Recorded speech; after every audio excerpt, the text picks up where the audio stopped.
Okay, so to make tzatziki, I need the following items. I need a seedless cucumber, garlic,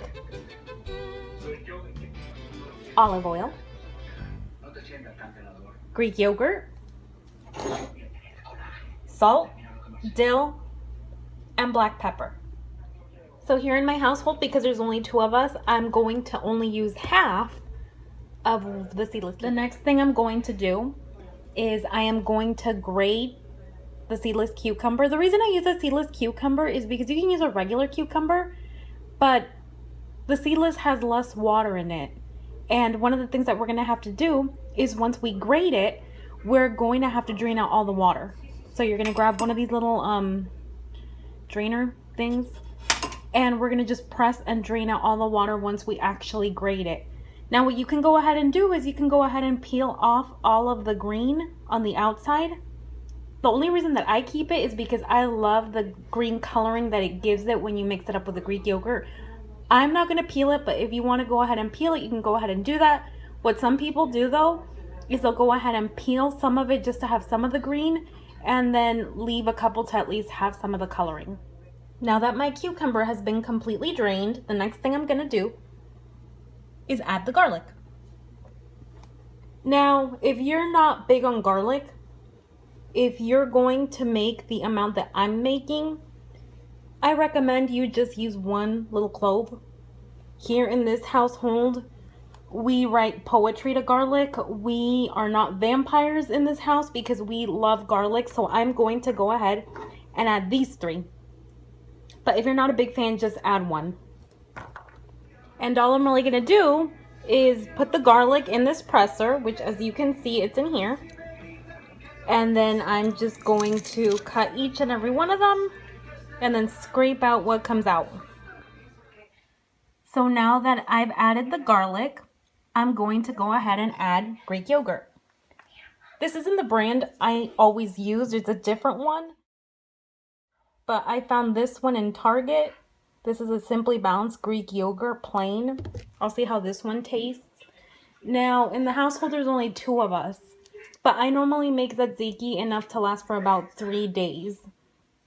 What I'm going to go ahead and do is pour half of this onto this half cucumber and my 3 garlic cloves.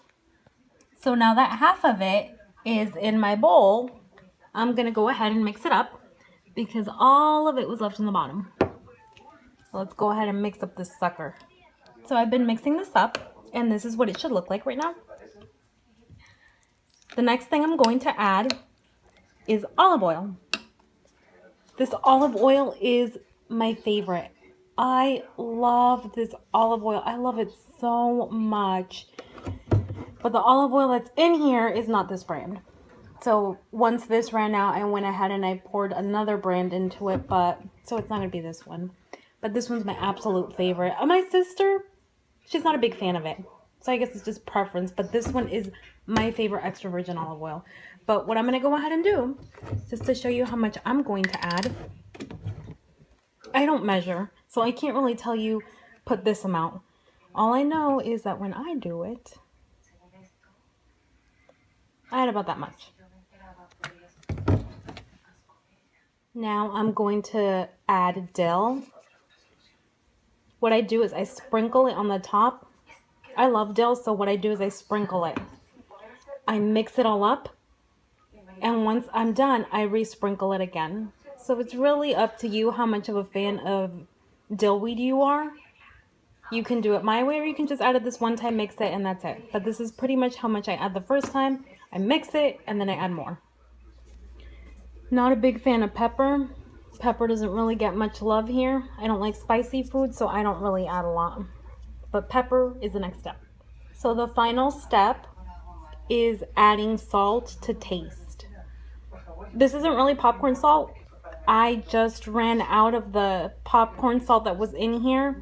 What I'm actually using is the Superior iodized salt. But because it's so big, I like putting it in this little tiny one. So go ahead and just sprinkle it to taste. I know on a lot of the recipes it calls for lemon. You'll see that I didn't add lemon on my recipe. Not a big fan. My boyfriend isn't a big fan either. We go ahead and we skip that step. I know some people add, I think it's about 3 tablespoons of lemon or teaspoons of lemon, one of the two. It really depends on who's making it and how they make it. I know that my sister, when she makes this, she doesn't add olive oil. So, but that's pretty much it. I hope this video helped some of you and hope yours is as tasty as mine.